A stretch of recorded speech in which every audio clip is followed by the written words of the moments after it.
All right, I'm gonna make up for a couple weeks of not doing this, I guess. But well, there's just some things I learned this last year. So this is lesson number 2 that I learned last year, and that's to manage expectations. And I referred to it in my video, talking about that I just barely did. I'm talking about own your happiness. It comes from what's inside. But this is intimately tied to that, this managing expectations. Now, I have a brother-in-law, bless his heart, and he would always tell me this: you need to manage expectations. I'm just managing my expectations. Now, I don't know about any of you out there that are listening, but I'm an idealist. And idealists have this thing that they just want to get it done. It's a big, beautiful, rosy picture with all the little stars on it that make things work amazing and magic. And if everyone just did this, it would be perfect. Now, I would go into a situation like a church group organization, even a family planning thing, and people would do something different, or people wouldn't show up, or something would come up, and I would just plummet my emotions. It would just drop down. And even if something else was going right, it just kind of ruined it or spoiled it a little bit. There's a little bit of cockroach in your ice cream, right? You can't quite enjoy it as much. And this lends to my craziness. My goodness. I just had all these expectations, and I thought, wasn't it good to have expectations?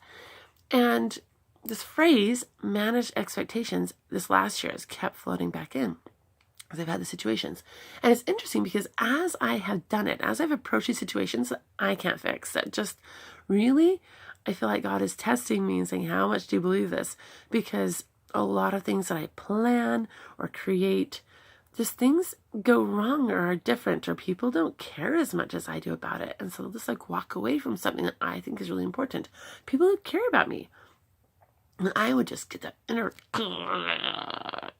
how could you do this? I felt like it was a personal attack. Okay, personal attack to me. And so I've learned to say this to myself, well, manage your expectations, Mary. And it's funny because I did that. What does that mean? Okay, here's a case in point, Bunko. I love Bunko. It's this nice game that we play New Year's Eve. And with the holidays, there are very few things I planned that were just for me. And Bunko is just for me because it's so fun. Anyway, it really isn't that fun, but I like it. It's a tradition.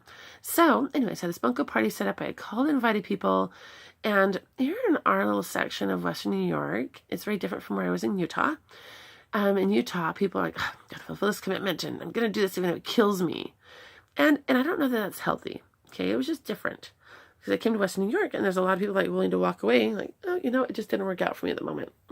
Yeah, last minute change. It's just not going to work out. And they didn't kill themselves to fulfill their commitments. And I'm like, wow, where have I come to? These people are irresponsible. And I had this kind of high horse that I was on. And anyway, so back to the Bunko party. Before the Bunko party, I've been kind of realizing lately that, no, that's not why they're doing it. They're not doing it because they're irresponsible. They're not doing it because they don't like me. They're not doing it as a personal attack. They're just doing it because they have a different frame of looking at life.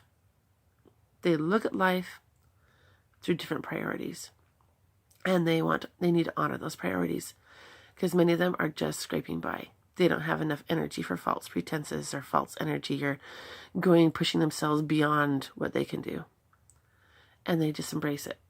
And now both states of mind have their strengths and weaknesses. As my friend tells me, your greatest weakness is also your greatest strength. Okay? The ability to push and honor commitments is honorable and gets a lot of things done. It also creates some unhealthy resentment and other things, attributes I won't go into right now. But that's just reality, okay? And so as I've been trying to manage expectations here in Western New York, it's been a little challenge for this Utah girl and this idealist, right? But I would go into this Bunko party, and one after another, a few people, for some, didn't respond on their text, which to me, that's a little hard for me to swallow too when people don't respond. But that's my own expectations, okay? That's the thing is, if you have an expectation, you try to honor it too. But if other people aren't expecting you to answer every text back, they don't feel a responsibility to answer every text back. It's not that you're better than them. They just have different expectations. They still have good hearts. They still look at the world through great and healthy lenses. They just have different expectations. Anyway, so Bunko party, some hadn't responded, some dropped out last minute. And the one that dropped out last minute, I was really kind of like And then my kids weren't showing up, and I told them how important it was to me that they were there on time, and like, oh, yeah, I forgot about the time. I was getting a little frustrated. And then my brother-in-law's phrase floated through my mind: manage expectations. I just said it to myself a couple times. And I thought, what are my expectations? My expectations are that I want to sit and have fun. And we can adapt this so I can sit and have fun and everyone else can sit and have fun. That is my expectations. Does it mean that everyone has to be here? No. Does it mean I have to have a balanced number of tables? No.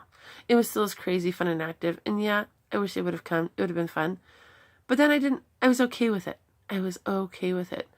And so I hope that as you look at your life, you look at things that just rub you wrong, things where people are continually disappointing you. And I want you to look at it through different lenses. I want you to look at it from them. What are their expectations of that relationship? What are their expectations of the experience? What are their expectations of your communication? That's just the reality. Now, should you have to change your expectations? It's up to you. Do you want to be happy? It's really up to you. So, as much as I've hated it as an idealist, like, how can you just manage expectations and lose out that ideal? Well, I changed my ideals. My ideal is peace. My ideal is happiness in relationships. My ideal is letting go. My ideal is finding beauty in the imperfection of those around me. Because then I find beauty in the imperfection of myself, and I'm okay with it. It's helped me manage my expectations of myself. It's brought me a lot of peace. So, I hate the phrase, but you should use it. Actually, I love it now. Manage expectations. So, good luck with your craziness, and you hopefully generate a happy home, and hopefully this has helped. If it's repeat, no, sometimes shoes need to be repeated. I'm not going to go back and worry about that.